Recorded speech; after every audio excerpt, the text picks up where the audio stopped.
Bueno, los principales organizadores de esta red, que era instruida, era organizada por el Departamento de Estado, era la llamada USAID, que es la organización que los Estados Unidos supuestamente tiene para la ayuda internacional al desarrollo. La USAID, como le decimos en español, es parte integrante de todo el entramado de los programas subversivos contra Cuba. ¿Cómo entender entonces, Taladrí, este programa dentro de toda la estrategia norteamericana de subversión hacia Cuba? ¿Qué particularidades le encuentra a este tipo de programa?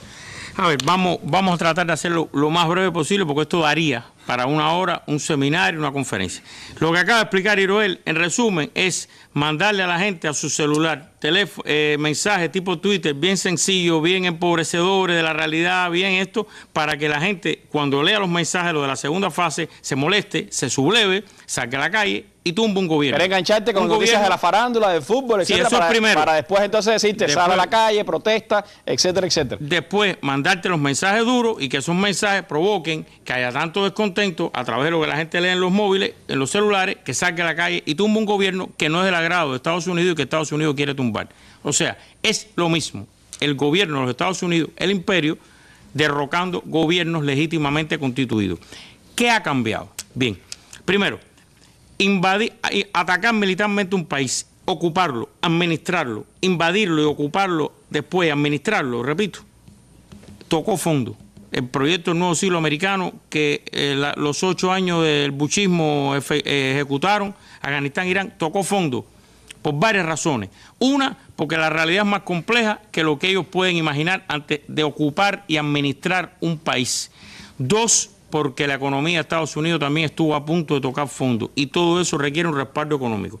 Hubo que replantearse, hacer lo mismo, o sea, derrocar gobiernos legítimos como han hecho toda la historia desde que se constituyeron como imperio los Estados Unidos. No es un término oficial, pero es un término real, vamos a decirlo así, es derrocar gobiernos, pero con estas limitaciones que tienen. ¿Qué hacen? Bueno, vamos a usar otros medios, otros métodos, el mismo dinero, lo desviamos a otros lados y derrocamos gobierno. Y no le ha salido del todo mal. Han usado esto en Libia, han usado esto en Túnez, han usado esto en Egipto, han usado esto en Siria, han usado esto en Moldova, han usado esto en Ucrania, lo han usado. Lo que pasa es que ahí hay un esquematismo. Pensar de que todo el planeta es una masa uniforme de gente en las mismas condiciones, que tú le mandas un mensajito a un celular y la gente se subleva contra un gobierno. Es parte de la cosa imperial de que todos los demás son súbditos y yo soy el imperio. Esa mentalidad a veces funciona a la hora de tomar estas decisiones. ¿Qué han hecho entonces? Bien, primero desviaron el dinero del gobierno y parte del dinero que iba al Pentágono, porque quiero decir que al ejército, o sea, al Pentágono, vamos a hablar con propiedad, le han recortado fondos. Le han recortado fondos de gastos excesivamente innecesarios que no alteran para nada que Estados Unidos siga siendo el único imperio en la historia que ha tenido 7 flotas, que tenga no sé cuántas veces la capacidad de destruir el planeta y que supere ampliamente a sus más cercanos competidores, como ellos le llaman, Rusia y China, por mucho en términos militares. Esos recortes son necesarios por razones de equilibrio de presupuesto, de economía interna de Estados Unidos, pero no afectan la capacidad militar de los Estados Unidos. Pero entonces desvían dinero y se lo asignan ¿a quién? La AID, eso se llamaba originalmente Agencia Internacional de Desarrollo. Y funcionó, y para que se tenga una idea, fue la que organizó el plan de atentado Fidel en el viaje a Chile, la AID, entonces se llamaba AID, y desde la AID en Bolivia se organizó el famoso plan de atentado Chile del fusil dentro de la cámara, para que se vea que desde aquella época. Dan Mitrione, el famoso que estuvo en Brasil, también venía como AID. Después llegó los años de Reagan, y se decidió que muchas cosas que hacía la CIA, la comunidad de inteligencia, se podían ya empezar a hacer, dado el estado de guerra inminente que ellos se consideraban que estaban en los años 80 principios, de manera abierta. Y muchas de las cosas que hacía antes la CIA a través de todas estas cosas, la empezaron a hacer la AID abiertamente ya. Ya no era encubierto, no había que ir allá, sino que lo empezaron a hacer abiertamente. Y le cambiaron utilizaron dos grandes brazos, la NET como una expresión privada y la USAID como una expresión pública, ¿no?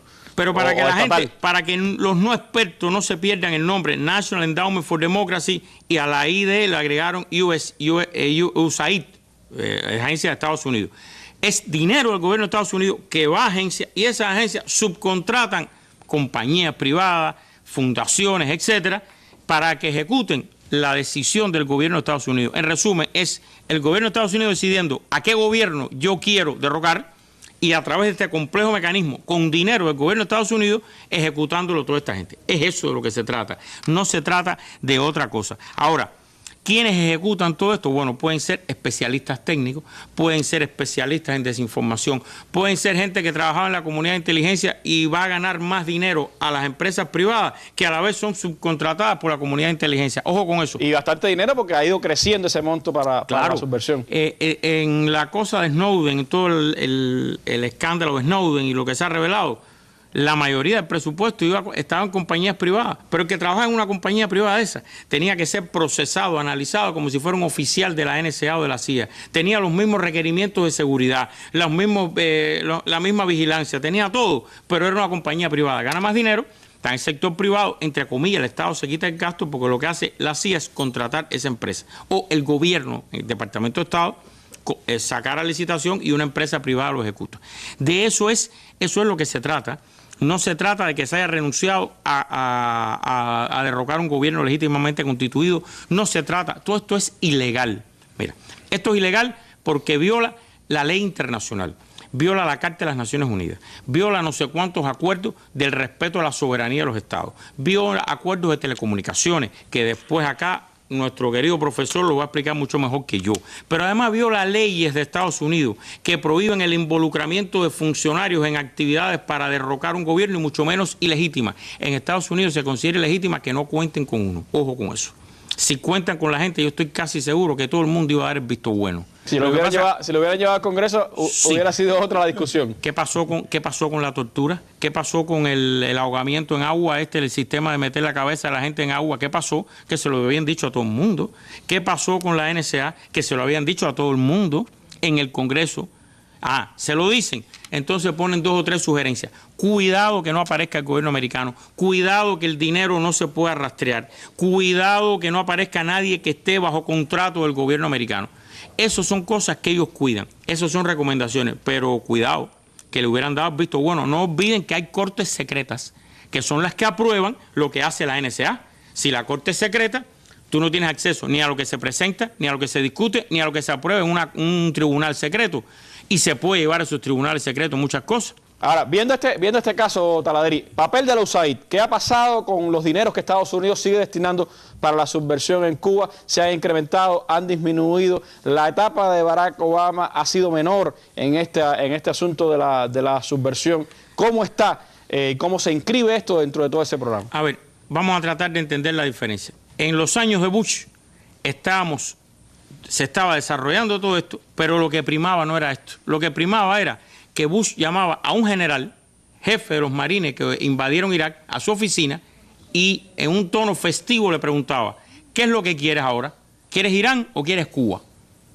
Ese tipo de desparpajo político, ético, moral, imperial, era lo que primaba. Así, eso fue real. ¿Qué es lo que quieres a Cuba? Que provocó la famosa reflexión de Fidel, nunca tendrán a Cuba. Así se habla. En esta administración, por todas las razones estas que te expliqué, que tienen que ver con la economía americana, tienen que ver con el agotamiento del capital humano, el potencial humano del ejército, no pueden reclutar más gente, no pueden pasarlos 4 veces por un país ocupado, toda una serie de causas, están repensando. Y entonces han puesto el peso y el dinero en esto. Cuba es pionero en esto. En todo esto, Cuba es pionero, porque desde los años Reagan, cuando se inventó la NET y todos aquellos mecanismos de la NET, empezó lo mismo.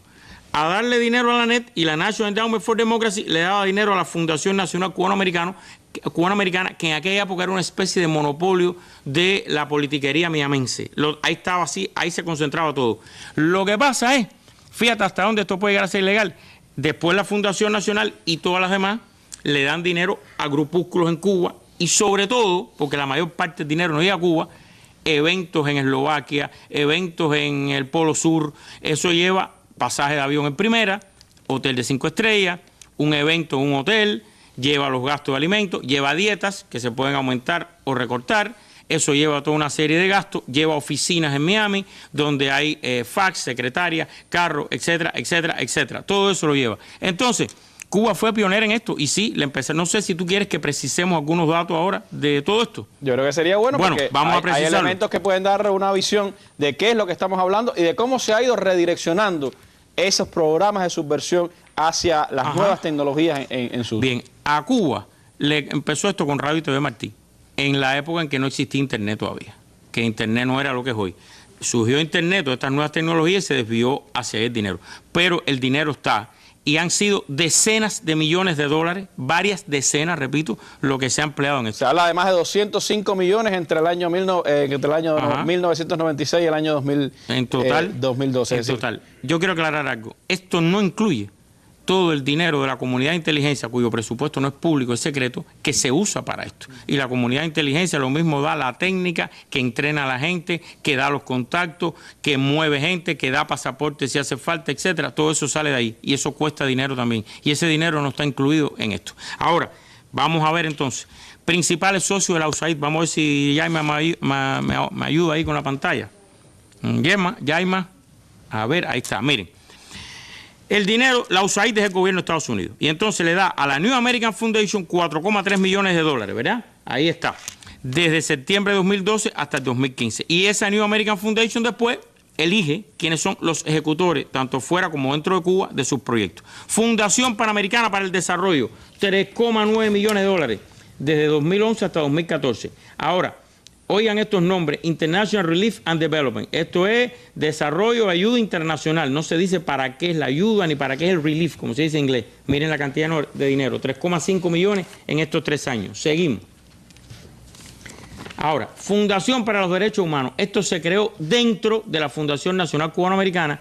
El núcleo terrorista fuerte ahora está en el Consejo por la Libertad de Cuba, pero ahí se quedó la gente que está cercana a la política de esta administración, de la administración Obama. Son los que están ahí ahora y los que representan esa política. Y ellos, miren la cantidad de dinero que reciben. Ahora, y el otro, Grupo de Apoyo a la Democracia. Yo quiero chequear una cosa, efectivamente. El contacto que da el gobierno, la USAID, de este Grupo de Apoyo a la Democracia, es un hombre que se llama Frank Hernández Trujillo. Yo le dejo de tarea a todos los que tienen acceso a Internet, que son millones de cubanos, que busquen, no sé si en el curré está, quién es Frank Hernández Trujillo, porque eso es CIA más CIA, no tengan la menor duda. Es el contacto, aquí está, lo estoy leyendo aquí, que da el documento de la USAID de a quién tiene que contactar en el Grupo de Apoyo a la Democracia. Y, por supuesto, los dos institutos de los dos partidos. Cada partido tiene un instituto, Republicano Internacional y Demócrata Internacional, que hacen eso, canalizan. Todo esto es dinero del gobierno, sumen todo esto es dinero del gobierno de Estados Unidos que va a los ejecutores. Todo ese dinero se gasta en este tipo de operaciones. Se está hablando de más de 20 millones todos los años. El Congreso puso un tope. Antes se ponía un tope hasta cuánto se podía gastar. Ahora el Congreso dice que hay que gastar no menos de 20 millones de dólares en la subversión contra Cuba. Pero esa subversión se está redirigiendo, Taladrí, hacia este uso de las nuevas tecnologías y hacia sectores específicos de la sociedad cubana. Claro que sí.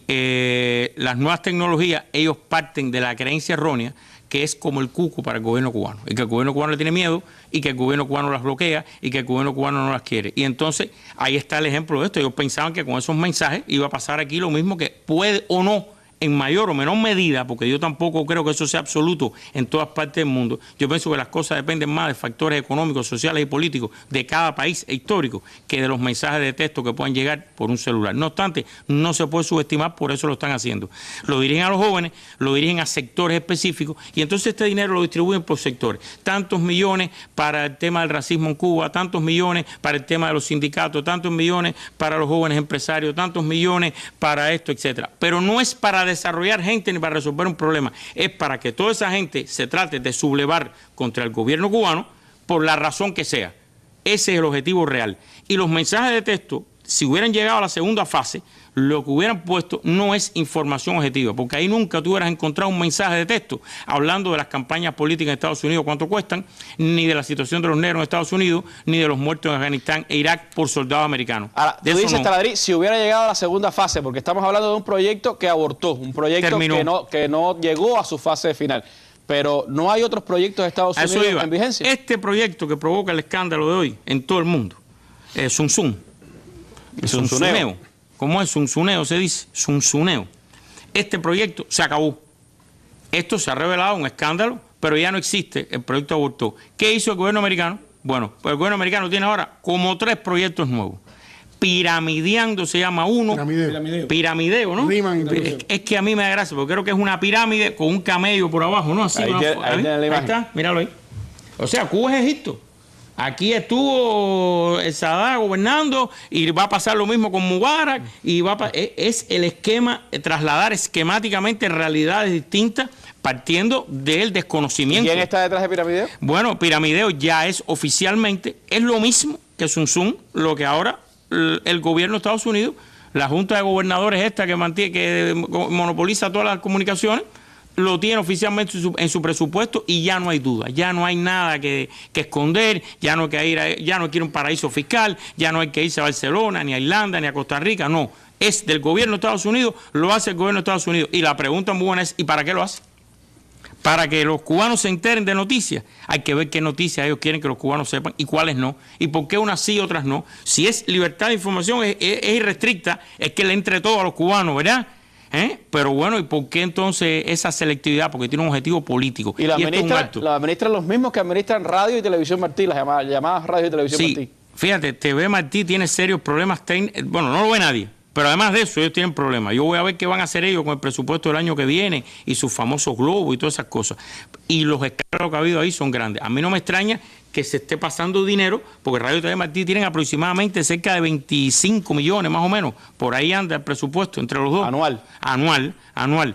Que se esté pasando dinero, hay que ver. Eso provocaría escándalos de mala administración, pero lo que nunca se investiga en Estados Unidos es si es legal, legítimo, moral, y no viola nada el objetivo final de todo esto, que es derrocar un gobierno. Pero además de Piramideo, como decías, hay otros proyectos incluso. Hay más, hay uno que creo que se llama Conmoción. Es que yo los títulos estos, Conmotion, es en inglés, ¿no? Se dice en inglés. Bueno, pretende crear una conmoción, se llama Conmoción, es parecido, es usar las nuevas tecnologías. Mira, aquí hasta hay un tema legal que cualquiera que nos esté yendo fuera de Cuba diga si es verdad o no. Usted, una compañía telefónica, tiene el monopolio o 1% o una parte del mercado de un país, de los celulares, de los textos, del internet, ¿verdad? Díganle a esa compañía que usted le va a entrar por fuera y le va a empezar a meter mensajes en los teléfonos y ella no cobra nada. ¿Qué usted cree que pasaría, doctor? ¿No cree que pasaría algo grande? Evidentemente. Estamos hablando en términos de economía de mercado, de capitalismo y de empresas comerciales. Eso también viola todo, para no hablar ya de todas las otras cosas que hemos dicho. En resumen, se acabó Sun Sun y crearon uno nuevo, se quitaron la hojita de parra, lo paga ya directamente, oficialmente el gobierno de Estados Unidos, directamente es de él, lo ejecuta él, ya no hay duda, y lo bueno es preguntarle, ¿para qué es esto?